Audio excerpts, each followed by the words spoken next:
Welcome to Thriving in Multifamily, a visionary podcast brought to you by the Multifamily Media Network. Join in as we explore motivation, inspiration, and engage in thought-provoking conversations.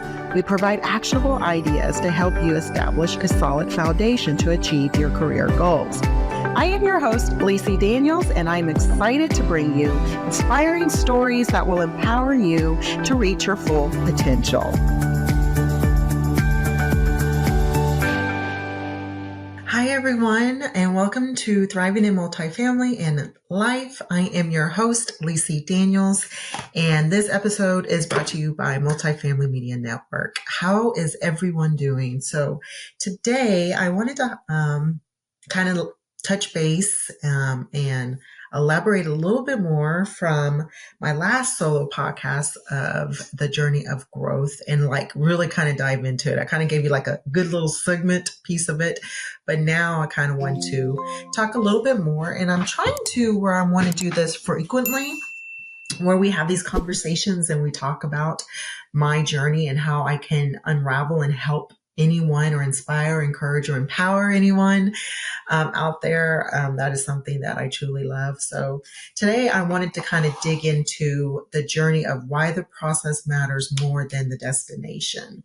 And I think it's such a great follow up from my last episode, because we talked about why I had to grow within my season, all of the things that I had to walk through in that season, and still transition into that, even coming into the new year, and how I truly want to thrive in this year. And I truly feel like when you thrive, it's more than just about success. It's thriving within your whole personal life of mental health and being the best version of who you are at the same time. And what does that look like in your journey? Everyone has a different journey in their life, and that's okay, because why would we all want to be the same? We're unique in our own different ways of our stories, and that's what makes it so exciting and interesting, to where I can get to do that here on this podcast, is listening to those stories and help inspire and encourage others. So why does the process matter so much? And I think we are so keen hold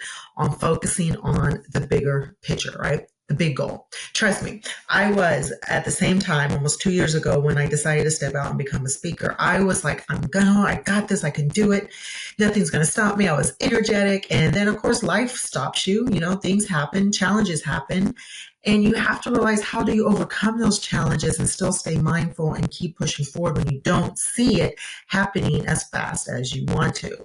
Well, that kind of happened after the end of this last year. It was a really pretty rough year for me. I lost a lot in that journey of transitioning and moving moving to North Carolina and providing this new home and rebuilding stages, on top of really reconnecting with my grandmother. Then she passed away last summer, reconnecting with my uncle on my father's side, and then he passed the beginning of this year. So there is a lot of loss in that. I still have family here, and then trying to really, connect and regrow. And I think what we fail to realize, and I think something that I really learned in this process of it, was being present. And what is being present in the moment is cherishing those moments when you have them in those times. I think that if I never had the opportunity to come back and reconnect with my grandmother, I wouldn't gain a lot of wisdom nuggets, as I would always say. Like, I would go and speak with her, and we would have these conversations, and I would just listen to the things that she would say. And I think it brought a lot of great peace to myself, because it was a part of my dad's side that I kind of lost touch with for such a long time. And I lost my father over 6 years ago. So it almost was like a reconnection for me, but it was also like a sense of kind of like a closure in that because it was so much that reminded me of my father.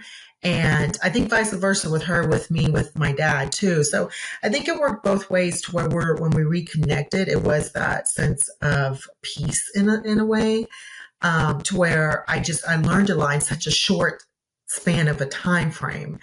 And when I say when you refocus this and when you go through challenges and you have those losses and those things that are stripped away, or you're forced to sit down like I was with my health, that it makes you appreciate those moments of quietness, those moments where you're trying to understand where your purpose and life goals are, and that's okay.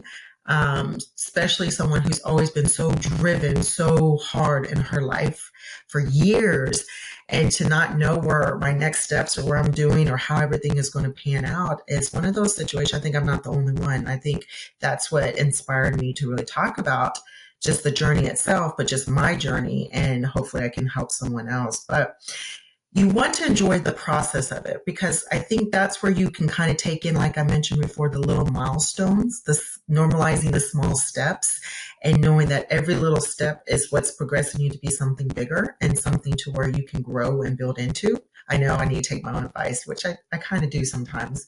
Um, but when you really focusing on those milestones, what happens is it gives you a greater accomplishment within yourself to where you feel like you're doing something. We are so gun-ho on focusing on the bigger goal. And when you focus on that bigger goal and it doesn't happen the way you want to, or it doesn't transpire as fast enough, then we feel defeated. And I felt defeated plenty of times in that situation. So I have to learn and shift my mindset to be like, okay, you got up this morning, you journal this morning, you know exactly where you need to be at this morning. You did went for a walk this morning, you listened to a worship song this morning, you prayed, you meditated. All of those things are reshifting your mindset to where then you can allow yourself to go throughout the day, and giving yourself that time and allotment of grace to know that if you don't get things accomplished, it's okay. You can only do what you can do, right? And you can only do it to your best ability.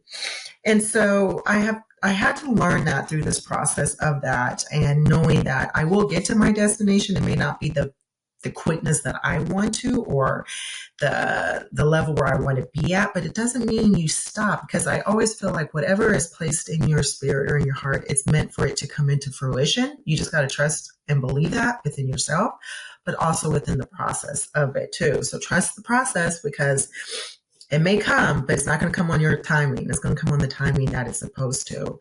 And so with that, I think that's all a part of thriving, right? Whether that's within your career, whether that's within your personal life, with relationships, is understanding the process of things and being okay with the way things are not working out, and really trying to refocus your mindset to look on the brighter side, see the light, see the positive, even on the days where you feel like you don't want to.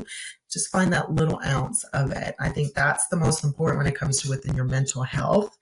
And I'm not an expert in that area, but I do know my own personal story of dealing with the anxiety and occasional, sometimes you can be really down and be depressed because things don't go the way you want them to go.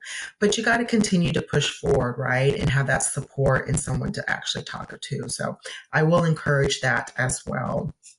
But going back into the journey of it, I think this year of 2025, I mentioned my last episode about thriving, and thriving is incredibly important to me this year. I think that's a word that I think I have for this year. I think everyone's heard the word thrive 25, but I think it's really about allowing myself to have those moments of um, quietness, and having those moments to understand that things are going to work the way they're supposed to, and being okay with that, and knowing that something that is going to flourish the way it's meant to be. I think that's what the challenges and the struggles you go through in life is only prepping you for what you is meant ultimately for you. And then that's where the biggest story come from. So you go from a season, I think we all have those different seasons where you go from growth, and then you go into a season where you're like, okay, now it's the process of how do I get from the growth of learning and unlearning to the growth of the process of my final destination. And maybe that's not this season, maybe that's next season, but this season is all about working towards the better version of me now, and seeing how I can then thrive in whatever areas of that. And that's all areas of your life, right? Not just work related, but all areas of your life, because at the end of the day, you have to make yourself happy. And that's the most important part of that. So I think what I'm going to do is really hop back on here and really talk about each process of where I'm at. And then hopefully it can, again, empower someone else out there to know that no matter where you're at in life or what position or where you're trying to work or obtain to, knowing that you can get there, right? You can do what you dream of, what you vision of, and what you want to do, and never give up on those dreams, because that's ultimately why they're placed in our spirit and in our heart. And for you to continue to move forward and trust that things will work out the way they're supposed to. You just gotta be mindful of the timing, right? Because again, it's not our timing. I think I've learned that. That's been one of my biggest lessons is it's not always about your timing, and it ain't always about you, Lacey. But I think that's where I had to let go when I talked about the perfectionism. And it's really hard because if you grow up that way and you're learning that everything has to be a certain way, a certain order, that sometimes it's again, remember mindset, it's relearning old ways to get into new ways. And sometimes that takes a lot of work within yourself. So that's what I say is to write in a journal, write down your thoughts, write down how you're feeling, write down how you want to start the day. Always have that to where you can start shifting that. And if you feel it coming on, kind of pull yourself back and think about it, go for a walk, or, call someone close or pray or meditate through that process so you can get through that and sit still in those moments. So that's really about why the process matters more than anything else. And I will come back with more. So stay tuned. This was just a little chunk nugget of it. Stay tuned for the next episode where we will continue on this process of my journey and sharing that with you all out there. I hope you have an amazing day. Again, my name is Lissi, and this is Thriving in Multifamily in Life. And as always, stay visionary. Bye now. Thank you for tuning in to Thriving in Multifamily, a visionary podcast. I hope our conversations have inspired you to act and achieve your career goals. Remember, the key to success is to continue learning and growing. And as always, stay visionary. If you enjoyed this episode, please like, comment, and subscribe. Visit multifamilymedianetwork.com to learn more about our industry podcast, thought pieces, and sponsorship opportunities.